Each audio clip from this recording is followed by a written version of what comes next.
Mirko, Arashi, are you ready to jump into the land of dawn between Onic and as well as Evos? Ready here. Ready here too. Ladies and gentlemen, let's jump into the portal. Game 3, Land of Dawn.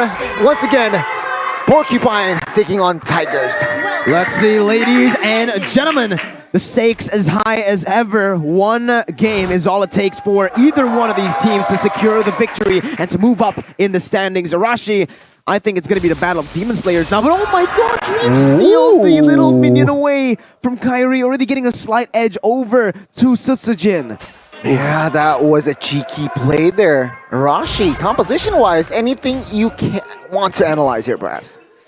Ooh, it's difficult, man. Both these teams have potential, but I think the thing with both teams here, they rely very much on one.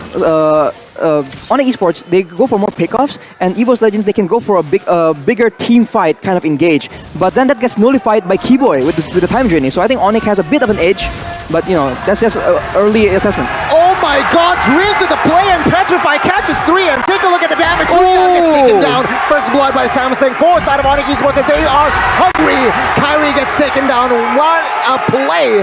This is the early game. Evos Legends, they play to response, and Onic Esports, 2-man down in the first minute. They did not give the proper respect over to Evos Legends. That's the curveball. Rashi, this Kadita, because you meet this hero so rarely in the Land of Dawn, especially when you're up against Evos, it creates that curveball for Onic Esports to go in aggressively, and it punished them so hard. The base damage alone from this Akai was able to follow that up, and this is already not looking good for Onic Esports. Clover also winning on in this lane, like I mentioned, in the early stage, dishing out damage towards the turret. Not a good start here, Arashi, and it seems like Evos Legends, they are still waiting for more, advantages. I mean, Baxia is still level 3.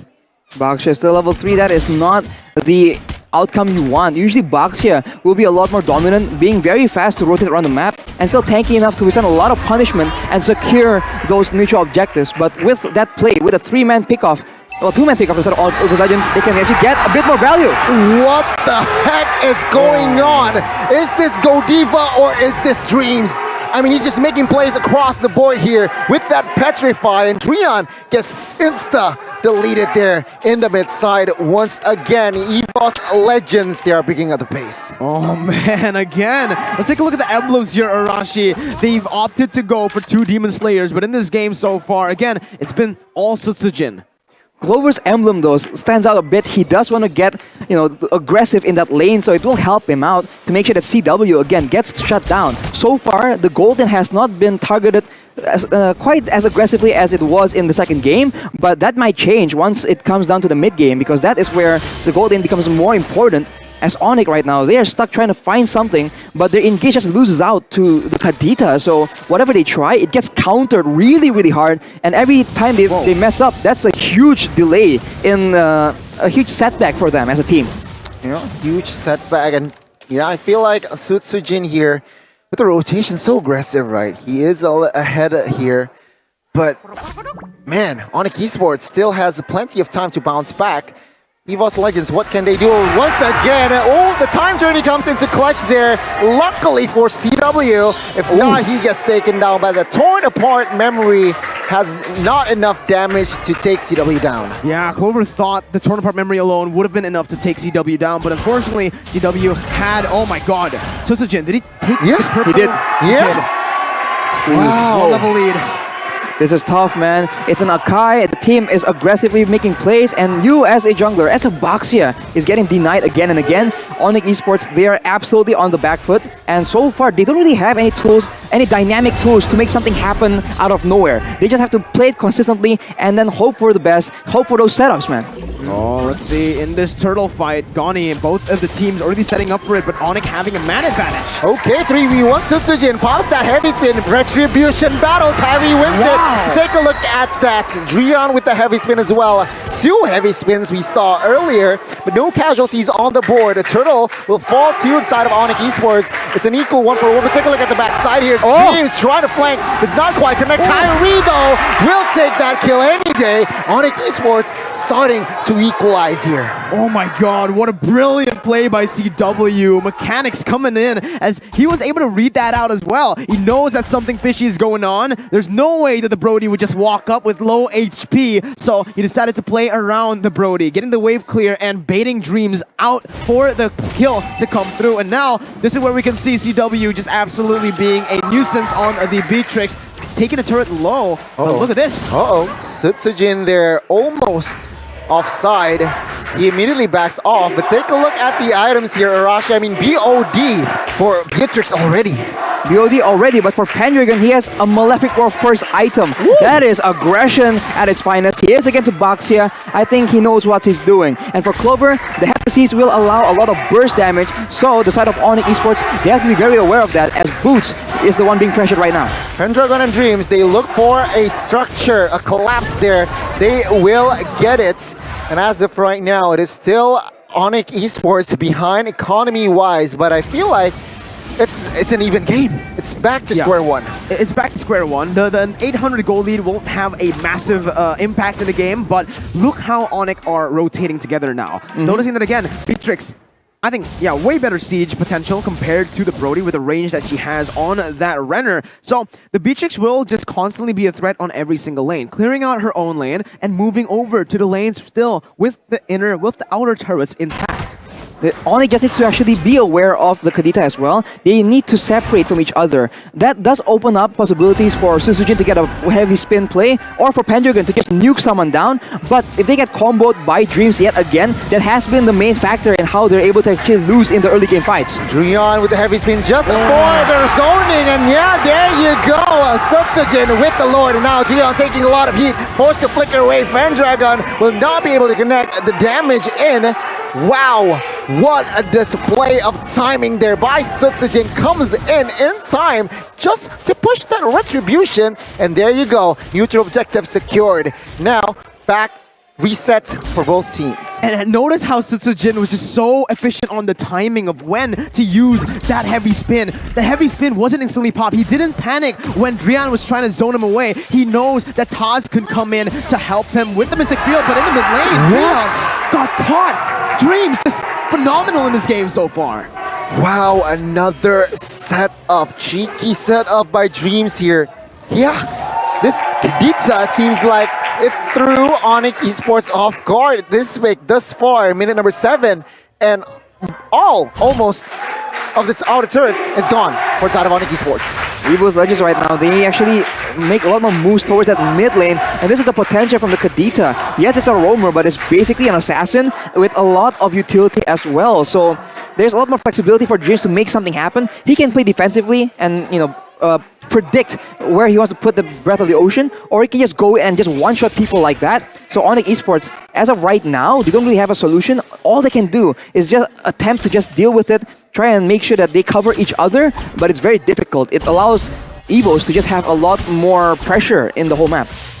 A lot of pressure indeed, ladies and gentlemen. It is now Evos Legends establishing almost 3,000 gold here. Mirko, 15 seconds to the Lord here. And Onic Esports, they are still trying to find an answer. They have high ground potential. They can clear out the first Lord of the game. What they need to do, I think, right now is to look for trades, because look, if they go for a contest, it's 50-50. 50%, it could go to the hands of Evos, and they can end the game even faster. But another 50 is for Onic. If they are actually able to win the Lord fight, then they come back into the game. Are they willing to take that risk as Keyboy gets killed? The risk is fallen now. It's not a 50-50 anymore. It's a 70-30 perhaps, as Evos Legends have more pressure, man advantage as well. Yeah, we'll have to see here. Lord is now quarter HP. Sutsujin pops that heavy spin. Is it too early? But it seems like, oh my god, Sutsujin will secure that Lord. Dreon gets taken down a little too overextended there by that mid laner. And now Evos Legends, they will look for a fight if something connects, and it seems like the mid side will be their main agenda. Miscoordination! Kairi backed off with the shield unity, yet they still went for it. Boots and Drian were the only members who were trying to go for the steal, and now Evos, they got the victory in that turtle fight, in the Lord fight, and now they're going to be able to snowball even harder. Dreams. Look at Dreams, Keyboy! Will not. Oh, okay, yeah. No, yeah, the Athena helps, and Dreams there was forced to move away. But what do you think, Rashi?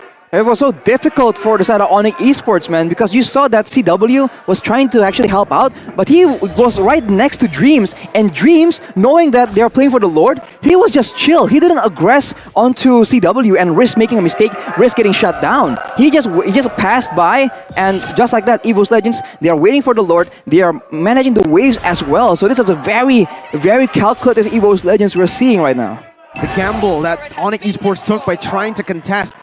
I feel like, again, it was a miscoordination there because two members went for the contest and all the others were staying in the mid lane, and now it just gives the opportunity for Evos Legends to completely punish Onic Esports.